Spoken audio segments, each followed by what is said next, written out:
Kattappana public ലൈബ്രറിയുടെ ആഭിമുഖ്യത്തിൽ നടത്തുന്ന ഫുട്ബോൾ കോച്ചിംഗ് ക്യാമ്പിൽ ജേഴ്സികൾ വിതരണം ചെയ്തു. Kattappana police sub inspector Riji Joseph കുട്ടികൾക്ക് ജേഴ്സി വിതരണം ചെയ്തു.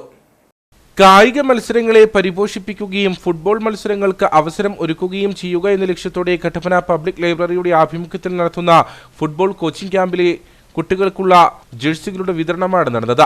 Kattappana police sub inspector Riji Joseph വിതരണോദ്ഘാടനം നിർവഹിച്ചു. നിങ്ങളെപ്പോലെ തന്നെ ഒരു ദിവസം ഒരു ഫുട്ബോൾ എടുത്തു വെച്ച് ആദ്യത്തെ ഒരു കിക്കിൽ നിന്ന് തുടങ്ങിയിട്ടാണ് അവർ മഹാന്മാരായ കളിക്കാരായിട്ട് മാറിയത്. നിങ്ങളെപ്പോലെ അല്ലെങ്കിൽ നിങ്ങളെക്കാളും മോശമായ സാഹചര്യങ്ങളിൽ നിന്ന് വന്നവരാണ് ഇവരോരോരുത്തരും. അപ്പോൾ നമ്മൾ നമ്മുടെ മാതാപിതാക്കളുടെ മക്കളായിട്ട് ജനിച്ചു എന്ന് കരുതി, അല്ലെങ്കിൽ ഇന്ത്യയിൽ ജനിച്ചു അല്ലെ കേരളത്തിലാണ് എന്ന് കരുതി നമ്മൾ മഹാന്മാരായ കളിക്കാരായി മാറുകയില്ല എന്നില്ല.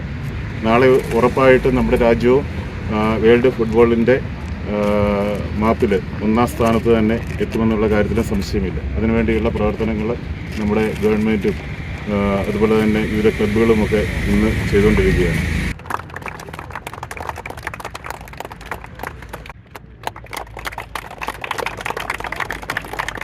ലൈബ്രറി പ്രസിഡന്റ് ജോയി ആനത്തോട്ടം അധ്യക്ഷനായിരുന്നു. Football association president Jose Pullikkal, taluk library council president Siby Parappayi, Jose Mathew, Saji Elavunkal, Ullas Thundathil തുടങ്ങിയവർ പങ്കെടുത്തു.